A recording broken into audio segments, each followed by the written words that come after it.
Good evening and welcome to Aware on the Air for Tuesday, December 4th in the 49th week of 2012. Aware is the anti-war, anti-racism effort of Champaign-Urbana, a local peace group. Today is Terror Tuesday, what the administration calls the day of the week that President Barack Obama adds names to the list of people to be killed by American assassins by means of drones or U.S. death squads, what we call special operations.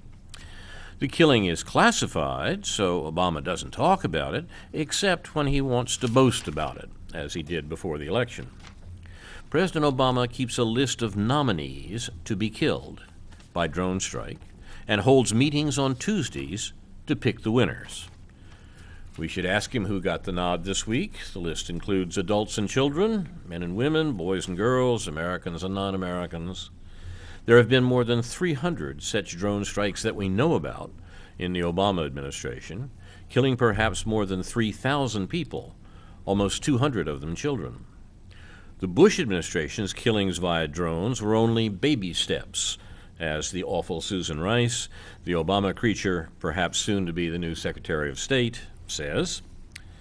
The point is that the war that the Bush-Obama administrations have been carrying on for more than 10 years is continuing, for all the Obama administration wants to pretend that it's winding down. In fact, Obama is expanding it.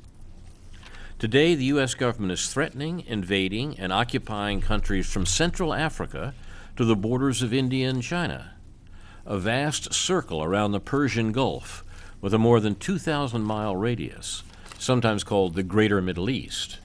The U.S. military calls it Central Command. This region has the world's greatest concentration of oil and natural gas, and our government is spending hundreds of billions of dollars, month after month, to control it. Control, and not just access to these energy resources, is what our government demands. We, in fact, import very little oil from the Mideast, no more than we export from the U.S. But control of Mideast oil gives the U.S. an unparalleled advantage over countries in Europe and Asia who are our economic rivals. In other words, President Obama is killing men, women, and children in Asia and Africa in our name because China and other countries need oil, and our government intends to have control over where they get it. Our government says that we're conducting these vastly expensive wars to stop terrorism and protect civilians. But we can see that instead we're killing civilians and creating terrorists. These wars are not in Americans' interest because it's the 1% who profit from them through armaments and oil. The U.S. war policy remains essentially the same whether the Republicans or Democrats are in office. More than 2,000 Americans have died in Afghanistan alone in 10 years of war, most of them since Obama became president. In addition, thousands of Afghans have been killed, and thousands of Afghans and Americans are living with horrible injuries. The corpses, including those of children, are piling up around the White House. The government claims that the war in Iraq is over and that the war in Afghanistan is winding down, but neither is true. In traditional imperialist fashion, like Britain and France in the 19th century, the United States government is relying on puppet governments to do its bidding. Iraq, with the world's second-largest oil reserves, will have the world's largest embassy, ours, of course, and a collection of U.S. officials and mercenaries the size of an army division. It has now emerged that the Obama administration plans to keep at least 10,000 U.S. troops in Afghanistan after 2014, when President Obama said he would withdraw U.S. troops. The Obama administration's innovation in the U.S. war in the Mideast and Africa is to add assassinations by drone or death squad. The U.S. Special Operations Command is now amazingly active in 120 countries, according to the command spokesman. President Obama has killed men, women, and children, including American citizens, with drone attacks on Afghanistan, Iraq, Libya, Pakistan, Somalia, and Yemen, countries with which we are not at war, and some of which are supposed to be our allies. He's acting with no legal authority and an obvious violation of the Constitution. Bush kidnapped people from around the world and tortured them in Abu Ghraib and Guantanamo in pursuit of his foreign policy. Obama simply murders them. You're watching Aware on the Air. Aware, the anti-war, anti-racism effort of Champaign-Urbana, is made up of people who believe that if Americans knew what the U.S. government is doing in their name, they would be appalled. Tonight we'll hear from the following members and friends of Aware. Ron Zoke on Crossing the Red Line, Karen Evans-Levy on recent and upcoming events in CU, and some videos on the war and the resistance to it. I'm Carl Estabrook, and I will be back with a new department here, Homage to the White Rose. But we'll start with Ron Zoke. Crossing the Red Line alludes, of course, to Hillary Clinton's, our Secretary of State's warning to Syria, the regime there, that if they used chemical weapons against the rebels in their civil war, that terrible consequences would follow, and it might very well mean military action by the USA or other NATO powers, perhaps, whatever, without saying exactly what would follow. So this is a warning similar, I guess, to Prime Minister Netanyahu's speech before the United Nations, in which he displayed another red line, saying that Iran was there in its development of atomic weapons, or soon would be, and the red line there was that if they, which is endorsed by the USA as well, by the way, if they obtained atomic weapons, then suggesting that all hell would break loose, and they should be concerned about what would happen to them then. Others have drawn another line that will arrive even earlier, perhaps has already been crossed, that if they acquire the means of making nuclear weapons, then that would be the red line, and terrible, horrible consequences would follow. So we have a bunch of people in the business of drawing lines and warning other people not to cross it because of the horrible, terrible, very bad consequences that will follow if you do that. This reminds me of something long talked about in the Israeli plans called the Samson option. We've seen earlier versions of it, and Richard Nixon's, for example, talk about what he would do in South Asia. At one point, he was talking about if they crossed his red line there, the insurgent forces, that he might go completely crazy. There's just no predicting what he might do. And so that was his warning to them. The state of Israel has used this for a long time, what's called the Samson option, bringing down the house, indeed destroying everyone. If Israel is destroyed, then it will take the rest of the world down with it, has been their at least implicit, and sometimes in some quarters fairly explicit threat for years. And we have another domestic version of this concerning the fiscal cliff negotiations in Washington. The columnist David Frum, recently disillusioned with his previous conservative colleagues, actually a former speechwriter for President George W. Bush, saying that the Obama administration should give in to them, because what the Republicans would do to destroy the economy and the nation was just completely unpredictable, and the consequences would be so horrible, so terrible, if we didn't give in to their demands of not raising anyone's tax rate or letting it remain where it is, or whatever the gimmick is. They would have some kind of, the Republicans would have some kind of terminal tantrum and take the whole nation down. And that was such a horrible thought that Obama should concede their points and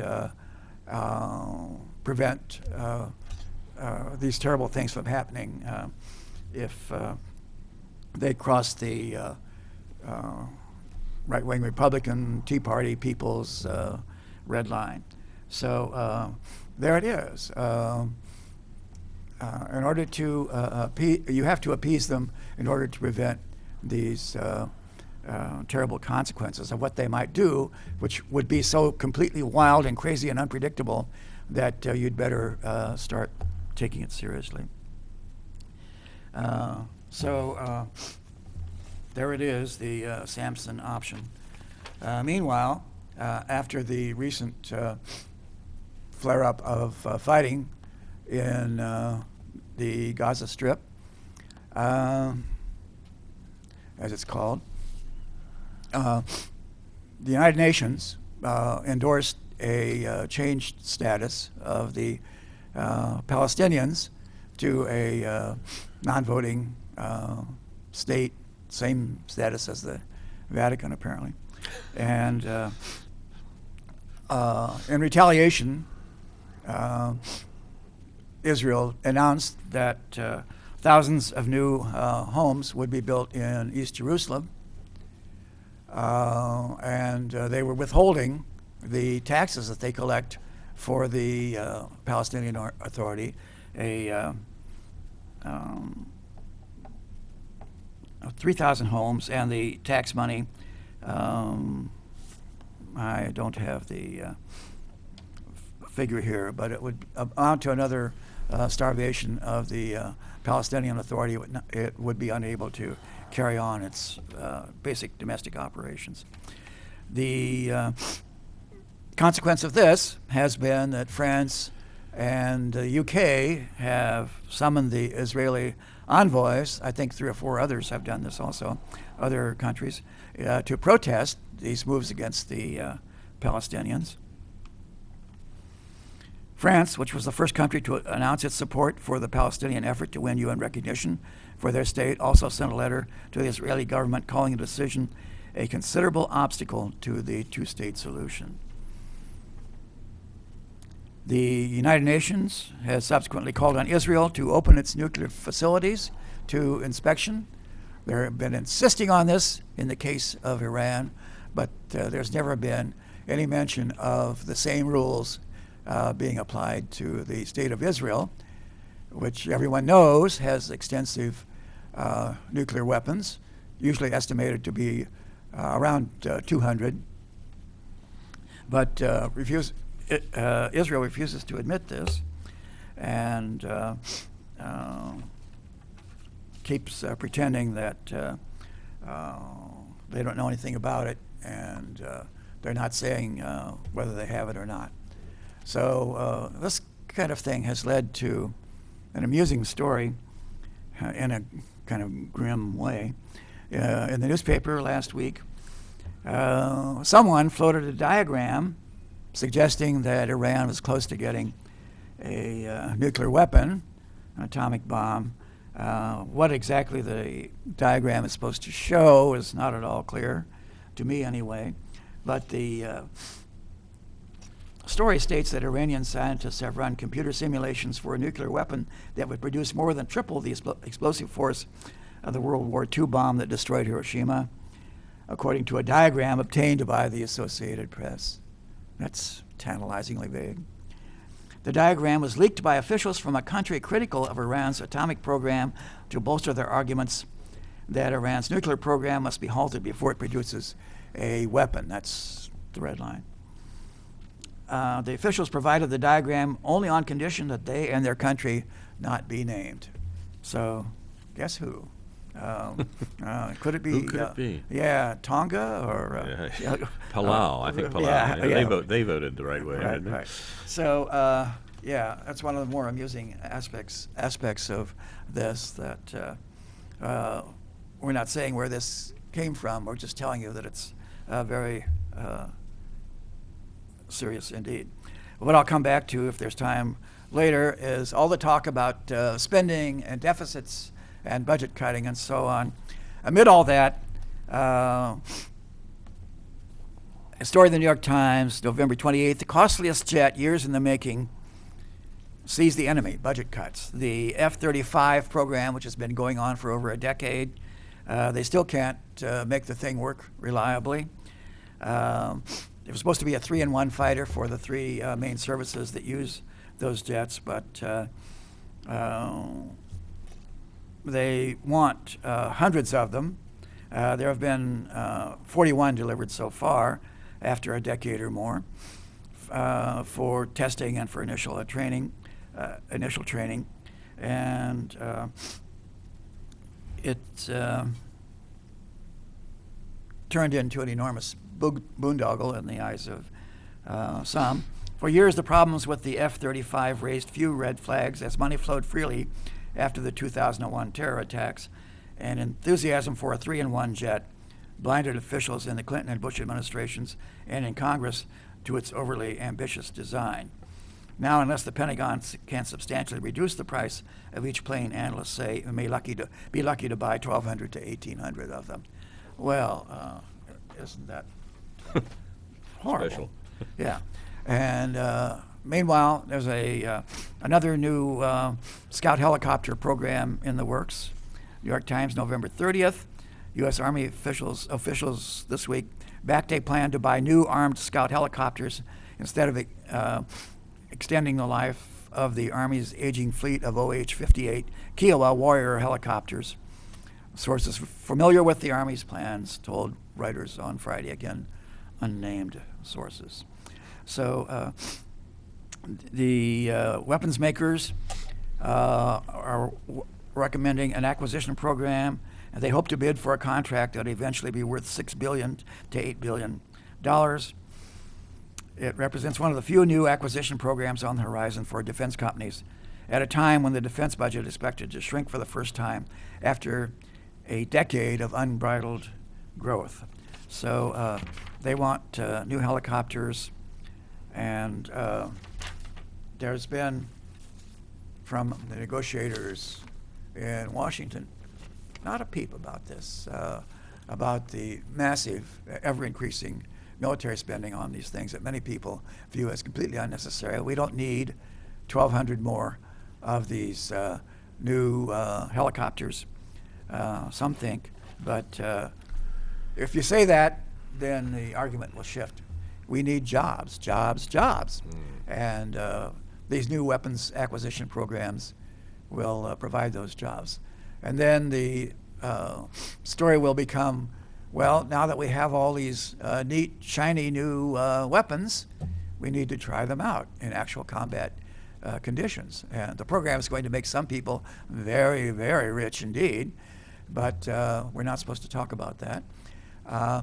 So there it is, more billions and tens of billions here, tens of billions there, and pretty soon it becomes a significant expenditure. And I'll stop there. Thank you, Ron.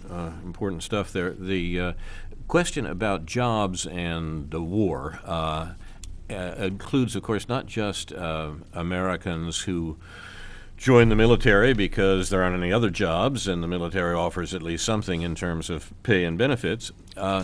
It also refers to those people who work for what we call, with a remarkable bit of euphemism, the defense industries in this country. Defense industries make weapons, make instruments of war, make things to kill people with.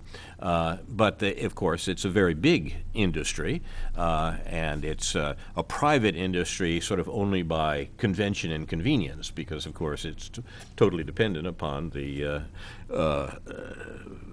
government expenditures to buy the weapons that the defense industry makes and to sell them, of course, to other countries.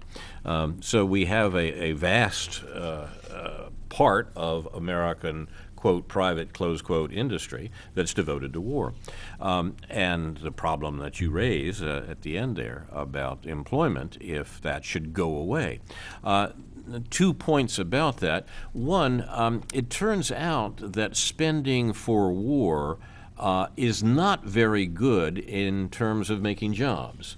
That the economic analyses of what the Defense Department actually produces in the way of jobs by all this spending shows that not too many jobs are really produced by it. It's hard for us to realize that sometimes when we remember that in the 20th century, the Great Depression in the United States was solved by spending on arms, that it was the coming of the Second World War and the employment that the war effort provided that solved the Depression, not all the programs that not the programs that the New Deal put about, even though those programs were important in supporting people. So we think now that, well, okay, if we go ahead and make war, that's good for the economy, that is, it gives people jobs. Turns out it doesn't do a very good job of giving people jobs, that the same dollar spent for killing people in Africa and Asia, if it were spent on rebuilding roads and bridges in this country, would employ far more people. The point is that the argument that we have to continue the wars because it gives people jobs is fallacious. And there are many other things we could do with that money, and indeed we should be doing. It. Instead, we get Republicans screaming about the dangers of a new stimulus program.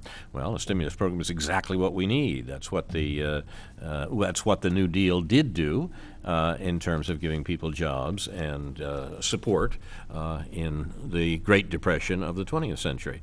What may turn out to be the Great Depression of the 21st hasn't even produced the sorts of remedies that the 1930s managed. Another point that you make about Israel going crazy, I learned a Hebrew word this week. My Hebrew limps, so it's and I'm not sure that I've got this right, but nishtagia is Hebrew for going crazy, apparently. Mashugana or something. Well, Mashugana is crazy, yes, and the word's related, but I mean the act of going crazy, I gather, has that letter there. Well, as I say, I don't think we should do a language lesson here because we're not competent to. But anyhow, going crazy. But it seems that indeed is what the Israelis are doing. The important point to realize about it is that craziness by the Israelis becomes deadly only with American support. That if the U.S. did not support the Israeli craziness, then something like your Samson option may finally be a possibility in Israel. That's the title of a book by Seymour Hersh a number of years ago, where he talked about what the Israelis might do if indeed they were pushed too far by the United States demanding a reasonable bit of behavior from them. But of course the U.S. is not demanding a reasonable bit of behavior from Israel. The U.S. finds Israel so valuable as its stationary aircraft carrier in the Middle East that it essentially gives the Israelis a free hand with the Palestinians. The Israelis have established an apartheid state in the West Bank and Gaza as well as Israel proper, and the U.S. simply says, gee, I wish you wouldn't do that. You really shouldn't do that. You know, the United Nations has passed resolutions against you. You probably shouldn't build all those new houses, all those new settlements that have the effect of encircling Jerusalem and making it unviable as a capital for a Palestinian state, a shared capital. Jerusalem as a capital of both Israel and a Palestinian state has been a suggestion for years. And the Netanyahu government in Israel is moving swiftly to make sure that that's not possible by all this new construction, all of which is completely illegal under international law and under successive UN resolutions. But the U.S. restricts itself to saying, well, you shouldn't do that. We're going to call in the ambassador and say something nasty to him, and maybe we'll get the British and the French to call in their ambassadors from Israel and say something nasty to them too. Now, how do you like that? And the Israelis say, fine, we're building some new settlements.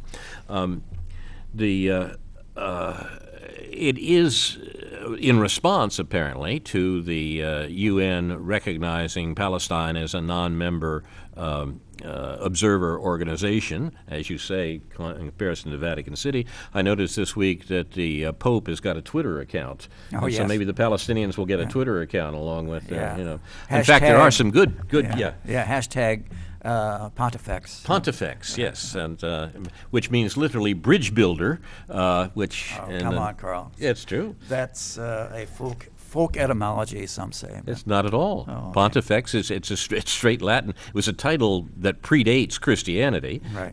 And it was the title was precisely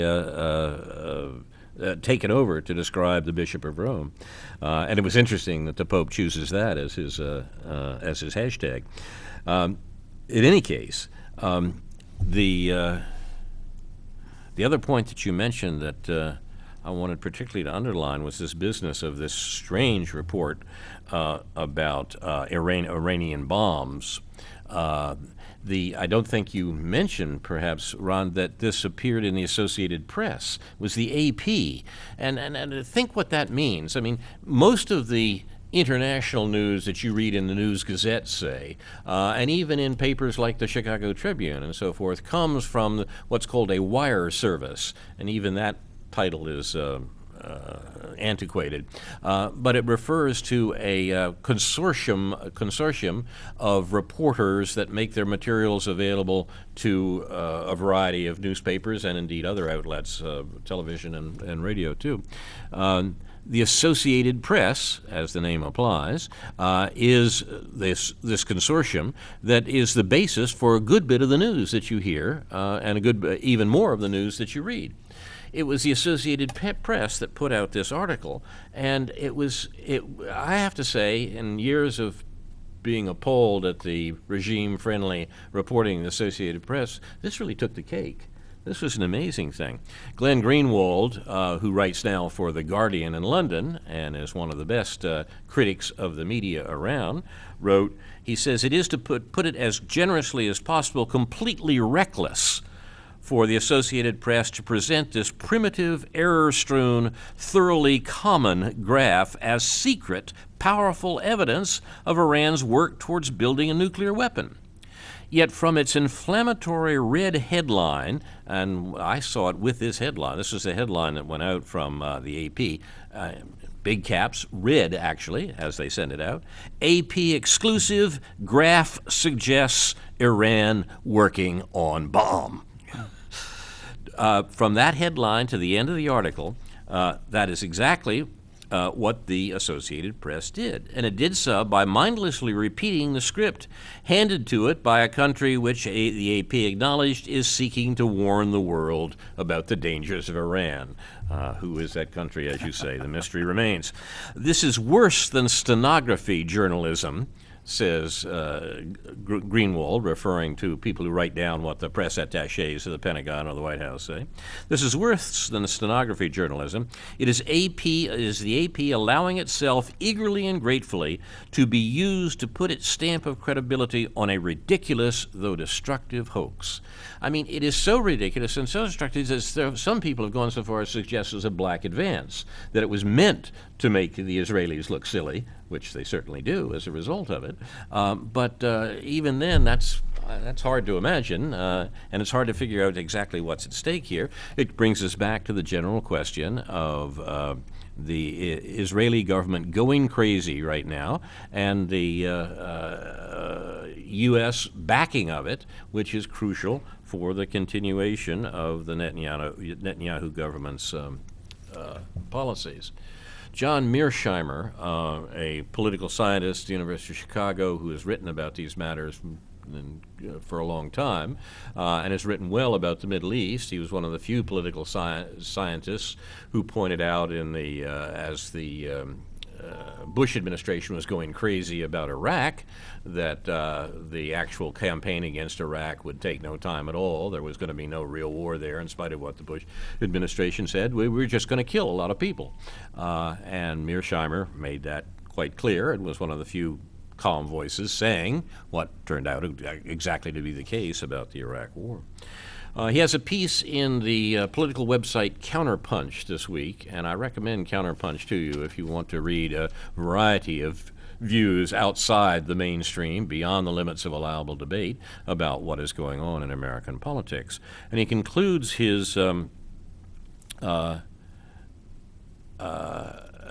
comments on Israel's attack on the Gaza Strip that Ron started with as follows. He says, over the long term, however, the bombing campaigns may come to an end. He's begun by saying that this is one in a series, the attacks on Gaza, and there's no reason to believe the series is over. But he says, in conclusion, they may come to an end because it's not clear that Israel will be able to maintain itself as an apartheid state. As well as resistance from the Palestinians, Israel has to face the problem that world opinion is unlikely to back an apartheid state. This is very interesting, and one wonders whether it's not too optimistic, but he has a powerful argument here. He quotes Ehud Olmert. Olmert was the former prime minister of Israel. Ehud Olmert said in November 2007 that if the two-state solution collapses, Israel will face a South African-style struggle, and as soon as that happens, the state of Israel is finished. That was, as I say, an Israeli prime minister who at least was familiar with the situation. Huh? One would think Israel's leaders would appreciate where they're headed and allow the Palestinians to have a viable state of their own. But there is no sign that that's happening. Instead, Israel foolishly continues to rely on military campaigns like Pillar of Defense, their name for this recent attack on Gaza, to break the Palestinians. And Mearsheimer explains that what the Israeli government is doing here is simply trying to effect a policy of a greater Israel from the river to the sea, as they say, from the Jordan to the Mediterranean, a greater Israel that would include the West Bank and Gaza, but without the people. It has ethnically to cleanse the region somehow, and that these attacks on the Palestinians are to reduce them to the position of the black population of South Africa in the former apartheid state there, confined to Bantustans, as they were in South Africa, but now confined to regions where there is no difficulty in their suppression throughout a greater Israel. Noam Chomsky points out that, in fact, the situation of Palestinians in Greater Israel is worse than blacks in apartheid South Africa because white-ruled South Africa felt that it had some obligation to support the Bantustans, the whole supposed black homelands within South Africa, and provided them with a budget and funding and so forth to do that. That doesn't happen in Israel. In Israel, the funding from elsewhere, the funding for the Palestinian region comes from elsewhere, comes from the EU and, of course, from the United States. And the ironies are replete because we have heard now members of Congress screaming all week about how the U.S. should cut off its support for the Palestinians. But its support for the Palestinians is very peculiar. It's very different from the support for Israel. American support for the Palestinians buys food. It feeds a population, half of which is under the age of 18. American money to Israel buys weapons, and the weapons that are used against that population in Gaza. I want to mention at this point one thing that AWARE does. AWARE, the anti-war, anti-racism effort of Champaign-Urbana, has been around for more than 10 years and has been working against the wars the United States is conducting throughout this region, which is not, of course, limited to the wars that Israel is conducting. The AWARE organization meets every Sunday at 5 p.m. We've recently moved our meetings to the White Horse Inn on campus, so you can come and sit and have a brief repast with the members of AWARE, and the meetings are open. We've never wanted the FBI to work very hard to figure out what we were doing, so our meetings are perfectly open, and you are welcome to come and sit in and observe and contribute if you want, if it interests you to think about working locally to stop the United States from doing the sorts of things it's doing in the Middle East and the sorts of things its clients are doing in the Middle East. At this week's meeting, we determined to send a letter to our congressional representatives, to the president, and to some local news organizations about an aspect of the current military operations of Israel against the Palestinians. And the letter is brief, 250 words, because it's supposed to fit within the requirements of the News Gazette, so I will read it to you. Quote, 52 international notables are calling for a mandatory, comprehensive military embargo against Israel. The call is occasioned by Israel's recent attack on the 1.6 million Palestinians in the occupied and besieged Gaza Strip, as well as Israel's decades-old military occupation and persistent denial of the UN-sanctioned rights of the Palestinian people. Expressing horror at Israel's latest bloodbath in Gaza, which claimed 160 Palestinian lives, including 34 children, the statement argues that this recurring brutality should not be allowed to continue. The statement is signed by, among others, Nobel Prize laureates Maurid Maguire and Adolfo Perez Esquivel, author and Senator Walden Bello of the Philippines, U.S. academic Noam Chomsky, former UN Assistant Secretary General Dennis J. Halliday, Pulitzer Prize winner Alice Walker, writer and activist Naomi Klein, and co-drafter of the 1948 Universal Declaration of Human Rights and Holocaust survivor Stefan Hessel.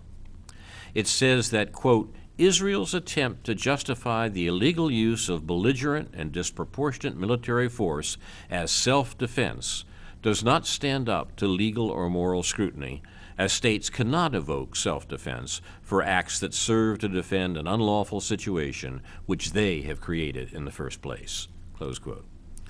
Aware of the anti-war, anti-racism effort is a group of CU citizens who've been opposing the Bush-Obama wars for control of Middle East energy resources for more than a decade, since the U.S. invasion of Afghanistan. We insist the President and our congressional representatives heed this call for a military embargo on America's chief client in these wars. And the letter is signed by the members and friends of AWARE. Comments, Ron? No, I have very little to add to that. There are a couple of other things that I might mention if there's time. Sure. One tiny straw in the wind. The Senate voted 62 to 33 in favor of an amendment offered by Senator Jeff Merkley to urge an accelerated withdrawal of American troops from Afghanistan. This is the first majority vote ever in either the Senate or the House calling for an end to the war in Afghanistan. It will help prod President Obama to accelerate the removal of U.S. troops from Afghanistan, contrary to the wishes of the U.S. Army. That's what this says. Yeah. All but one Democrat voted for the amendment, as did 13 Republicans. So please thank those senators who voted for the amendment. Another straw. This says the United States' secretive CIA-run drones strike policy has led to the deaths of 178 children in Pakistan and Yemen, according to the data meticulously collected by the Bureau of Investigative Journalism. Those 178 are part of at least 900 innocent civilians who have died from U.S. drone strikes. War Costs' latest video and accompanying report focuses on the tragic deaths of these children. On the eve of President Obama's second term and a new Congress, we have an unprecedented opportunity to compel answers to much-needed questions about America's drone policy.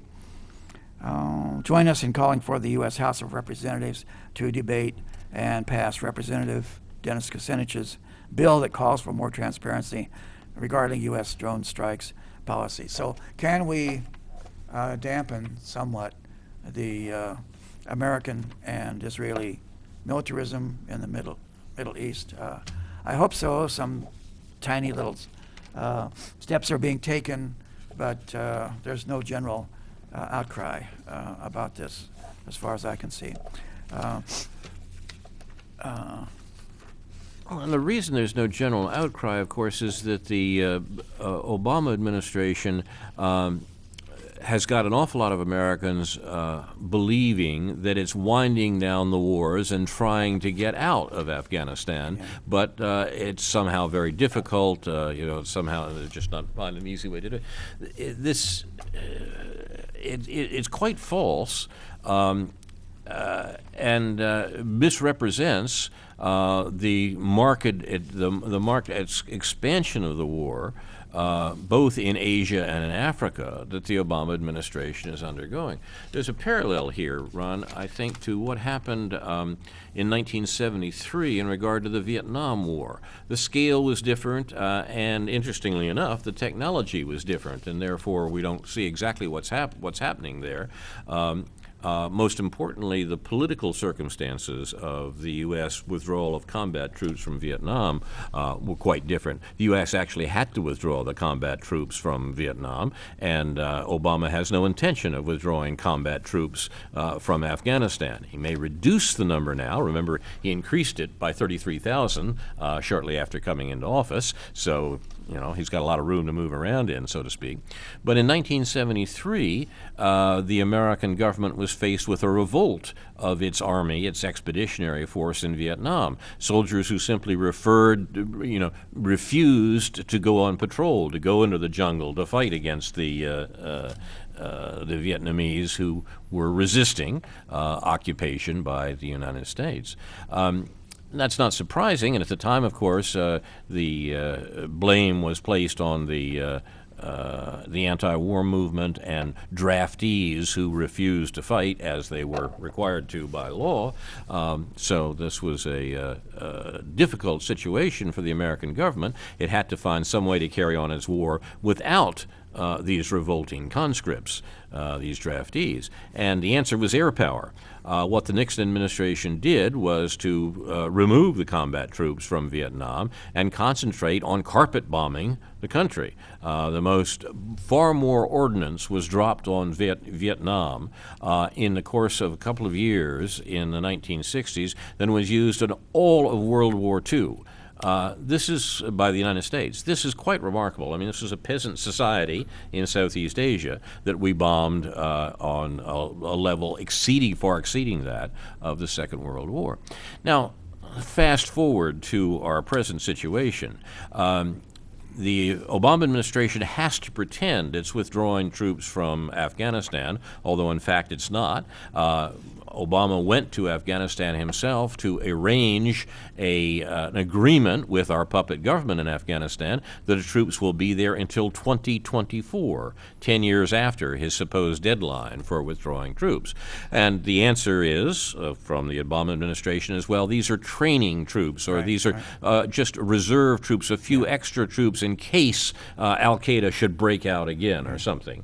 It's the size of an Army division, but still in all, that's not going to be the same thing as we've got there now, says the Obama administration. There won't be so many. Yeah, officially not combat units. Exactly.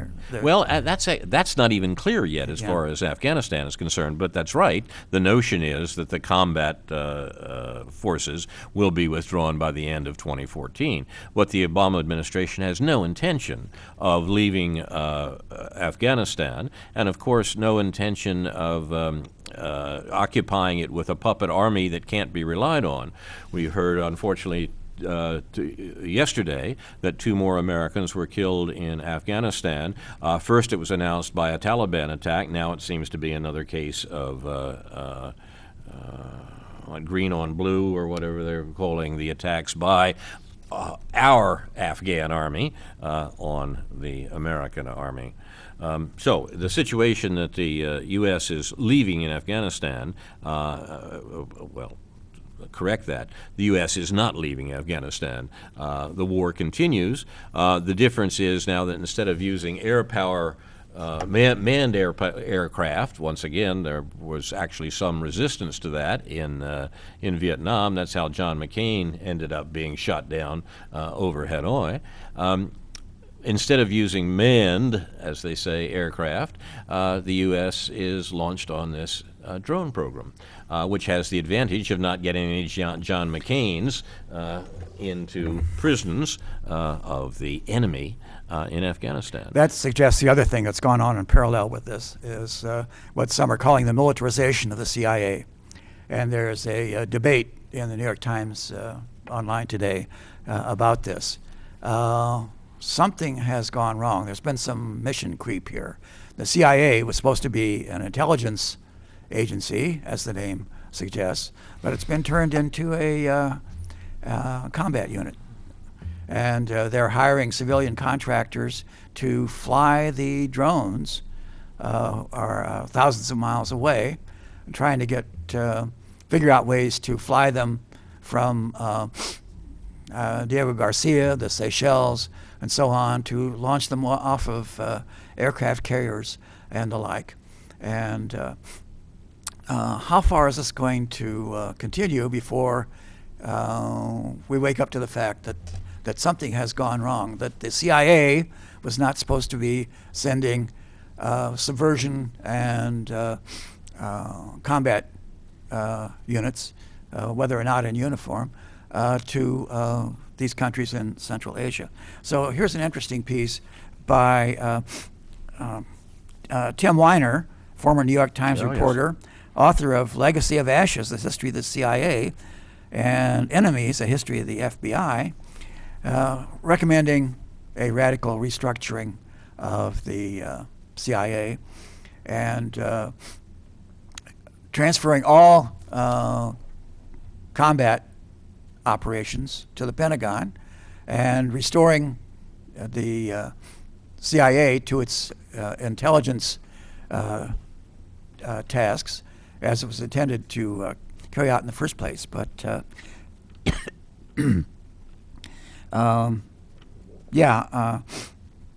he says this modest proposal may be seen in some eyes as calling for a dismantling of the CIA and its already diminished directorship. Far from it. So Weiner is no radical, or not even a liberal, I would say, in many respects. The intent is to revamp the CIA so that the agency can fulfill its charter as a small, sharp organization, providing the president with the best intelligence. Can we do better? Probably. Could we do worse? Lord knows we have.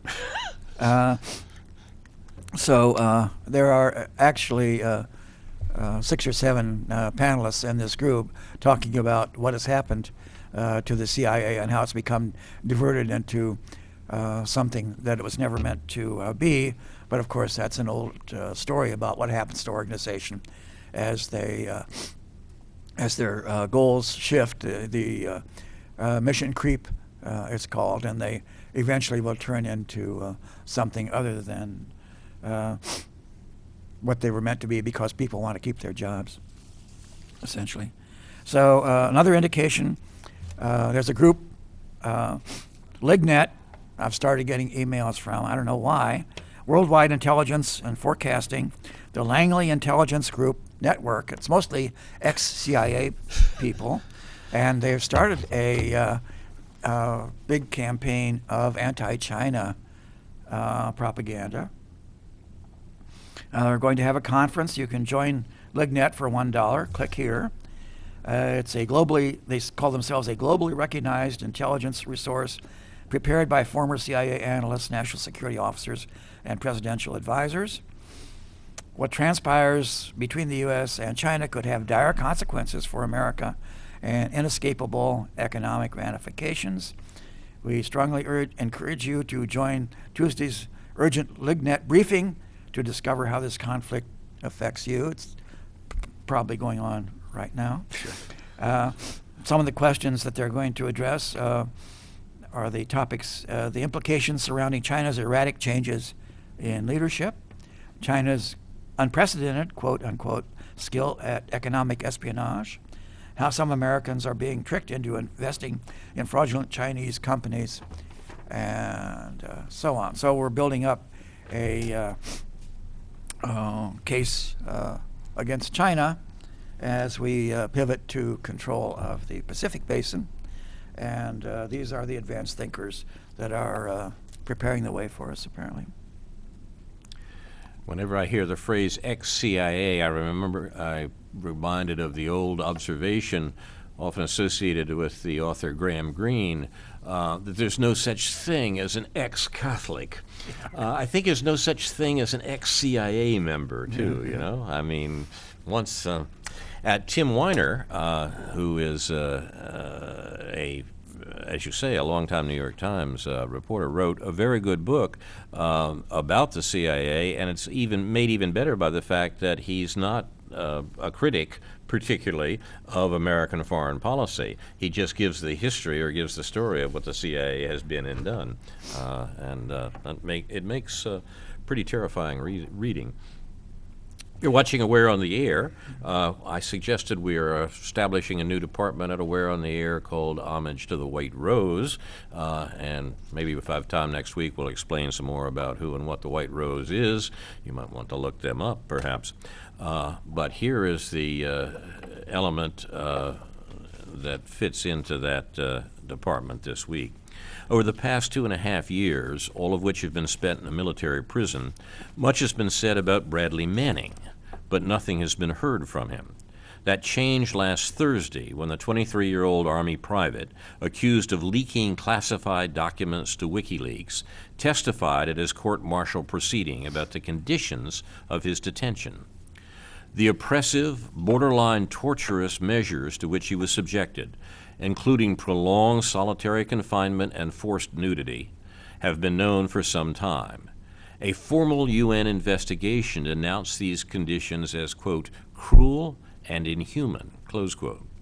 President Obama's State Department spokesman, retired Air Force Colonel P.J. Crowley, resigned after publicly condemning Manning's treatment. A prison psychologist testified this week that Manning's conditions were far more damaging than those found on death row or at Guantanamo Bay.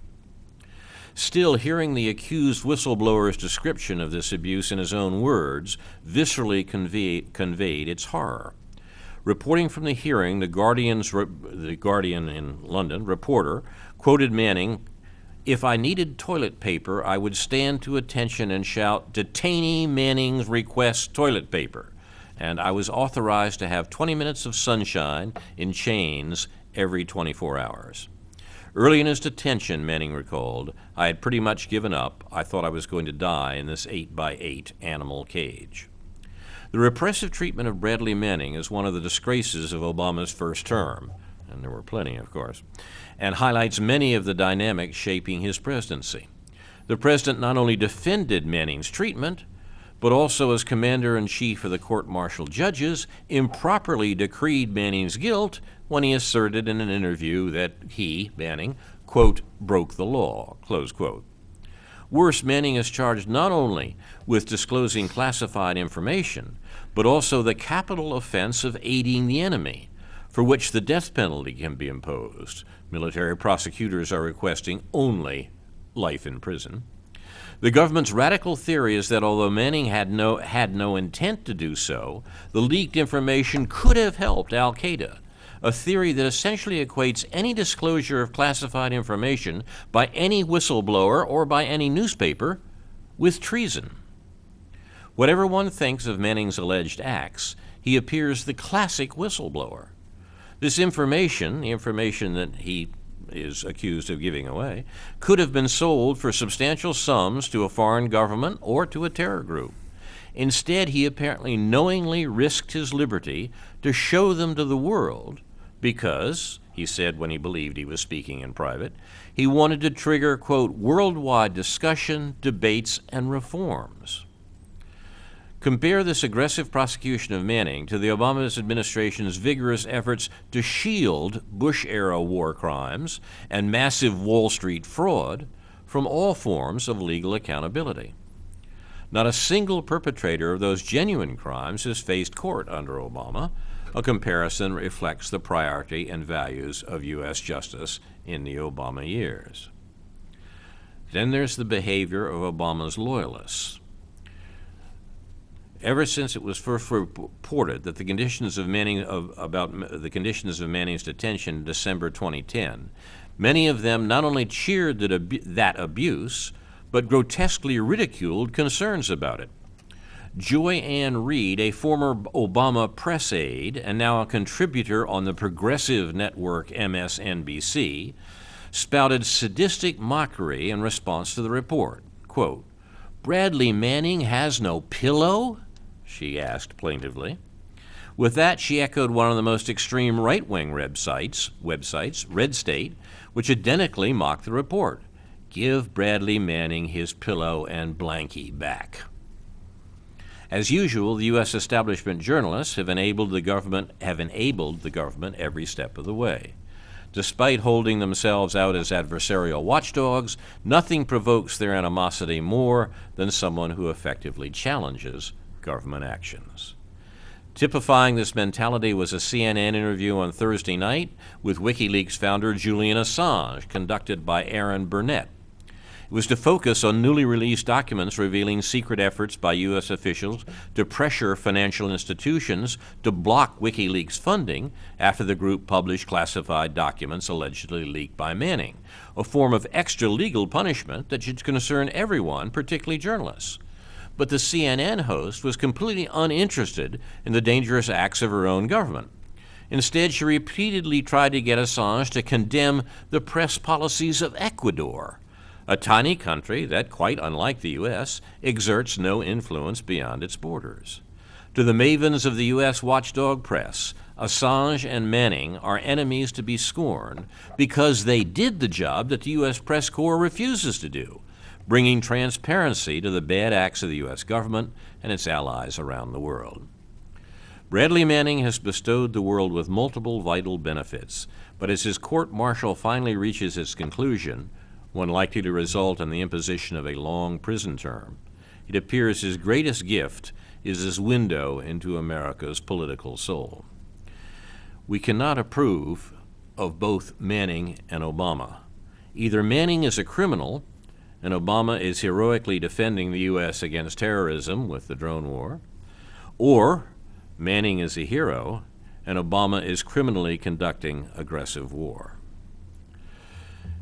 I'm reminded of Scott Fitzgerald's remark that the test of first-rate intelligence is the ability to hold two opposed ideas in mind at the same time and still retain the ability to function. That seems to be where a lot of the American media is. Yeah, there's some Today is cognitive Tuesday, dissonance December there. 4th. It's Terror Tuesday, as the administration calls it, when President Obama adds names to his kill list for summary execution. Remember, Terror Tuesdays are secret, except when the president wants to boast about how many people he's killed while fighting terrorism, but ordinarily he doesn't want to mention his expanding wars, or he wants to talk to you about how they're winding down. So if you're a good American, don't talk about the war. You've been watching Aware on the Air for the 49th week of 2012, presented by members and friends of Aware, the anti-war, anti-racism effort of Champaign-Urbana, a local peace group. Our programs are available on YouTube and on Facebook. Look for Aware. And our thanks to Jason Liggett of UPTV. If you liked our program and you want to look for similar programs here on Urbana Public Television, which, by the way, is now streaming online, you can go to urbanapublictelevision.org and click the switch to watch this program and others from UPTV online. Those include every weekday at 7 a.m. Democracy Now!, at 8 a.m. The Big Picture with Tom Hartman, and at noon The David Pakman Show. Wednesday of this week, the European Journal at 5:30 p.m. will discuss military protests in Portugal. At 6 p.m., Not Another Sports Show. Our friend Neil Parthen's WRFU radio show looks at sports from a progressive political viewpoint. At 10:30 p.m., the Populist Dialogues. The subject this week is the Working Families Party. It's a very interesting story, and I recommend that. At 11 p.m. on Wednesday, Aware on the Air, a repeat of the program you're watching now. On Thursday, the 5th, at 1 p.m., the Populist Dialogues, the Working Families program repeated. At 1:30 p.m., White House Chronicle, Life on the Fiscal Cliff. At 5:30 p.m., In Focus, Not Enough Pay to Survive. Friday the 6th at 2 p.m., Essential Dissent. While Tom Hartman's program is on UPTV hiatus, we're airing programs from this series. This week, talks by Ali Abunimah, Ward Churchill, and more from the Left Forum held last year in New York City. At 5 p.m. on Friday, the European Journal, and at 7 p.m., News from Neptune. Now, this is Carl Estabrook for Ron Zook, Stuart Levy, and other members and friends of Aware, saying in the words of the late Edward Murrow, good night and good luck.